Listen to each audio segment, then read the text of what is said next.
today we do have a celebratory video for our sister company Whisky.de because they are turning 30, or we are turning 30. And for that we are having a look at the prices of 30 years of whiskey. So how do you look at the prices for whiskey 30 years?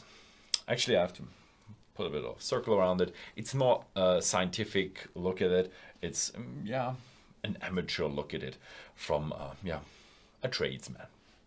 And what I did is I took all of our price lists that we printed out back in the days and all of our catalogs that we have on Whisky.de and took out a lot of prices of our main sales portfolio, which is premium whiskey. And then I wrote them down and realized there are barely any that are always available over 30 years. So what I did is I took differences. And with the differences, I could calculate price increases, and then I could make an index out of that. And that's how I did it. And if you have a look at this chart now, this is from 1994 until 2022. And first thing you see is, why is there a huge drop in the very middle? And the answer is the euro. The euro was introduced in, I think, 2001. And before that, we had the Deutsche Mark. Prices before that in Deutsche Mark, prices afterwards in euro. So you really have to correct for that. So we are calculating everything. We are taking the official exchange course for D-Mark to Deutsche Mark to euro. And then we calculate everything down to euros. And then we get the next curve, and here the blue curve.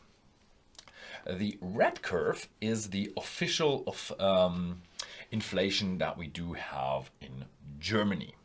So German whiskey price, German premium whiskey prices compared to the inflation. And what we can see is over 30 years, the prices for whiskey actually did lag behind the inflation.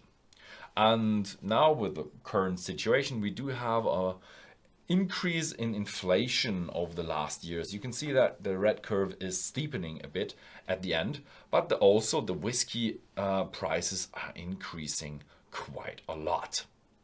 So this is a look at it, and what we can see here, the blue curve is lagging behind the inflation curve in the middle. So we've seen that a lot of times the whiskeys were a lot cheaper than the usual prices on the market, and that means whiskey is actually becoming cheaper.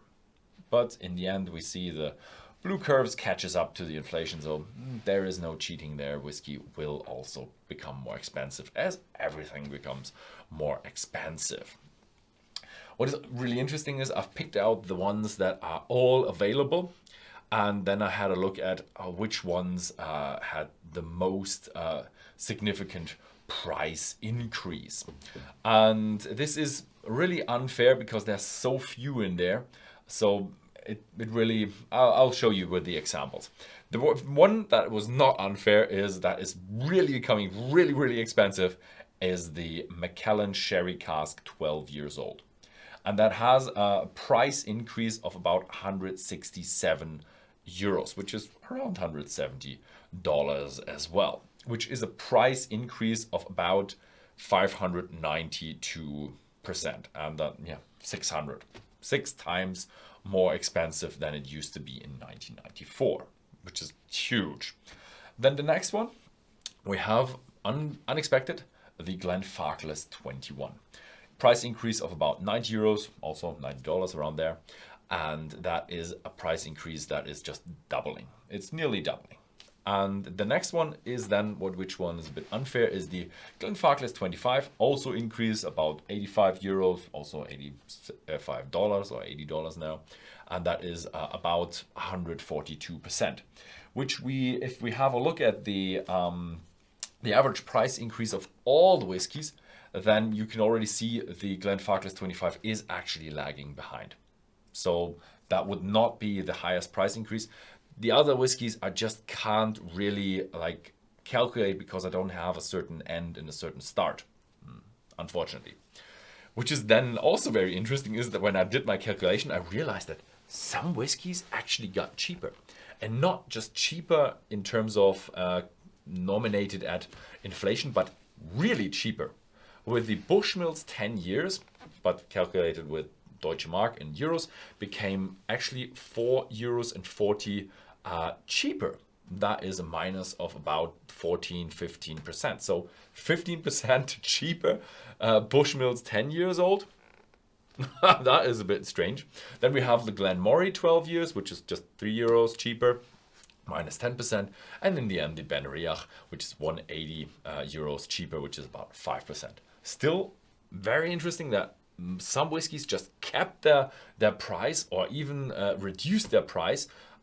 I'm not really don't know how they do it with increased labor cost and increased energy prices, but they have increased their efficiency a lot better, and that is technical deflation. What is it? There's the the real term for that. When you have better means of production, that everything becomes cheaper, and that is becoming cheaper is deflation, and that is technical deflation. That is a huge deal with monitors. If you have a TV from back in the days, 1994, that was thousands of Deutsche Mark or dollars, and now you can get like a 10 times the size screen for like, I don't know, $500 or something like that, and that is technical deflation. Yeah, strange. And yeah, for everybody who lives in the Netherlands and can shop at Whisky.com, we do have a bit of a sales action, and we do say prices like 30 years ago. Whisky.com didn't sell for 30 years, but yeah, like Germany had prices 30 years ago. It's a bit of a reduction and a bit of offer to you. The first one is the Talisker. We're gonna sell for around 32 euros because of taxes. They might be different in the Netherlands, so this is a reduced price. Then we have the Blair Athol around 43, 45 for you probably in the Netherlands, and then we have the Dalwhinnie 15-year-old for about 30, 35 euros. Then we have the Cragganmore reduced with 12 years, and that's around 29, 30 euros, maybe 35 euros. And then in the end, we have the Adradur 10 years for 37 euros in Germany. So it might be 39 in the Netherlands or something like that. Yeah, so there is a bit of a sales action for this prices like 30 years ago. But you can always buy a Bushmills and be lucky that you say, I'm paying less than I did 30 years ago. Yeah, that was it with my little video. I hope you found that interesting, and thank you very much for watching, and see you next time.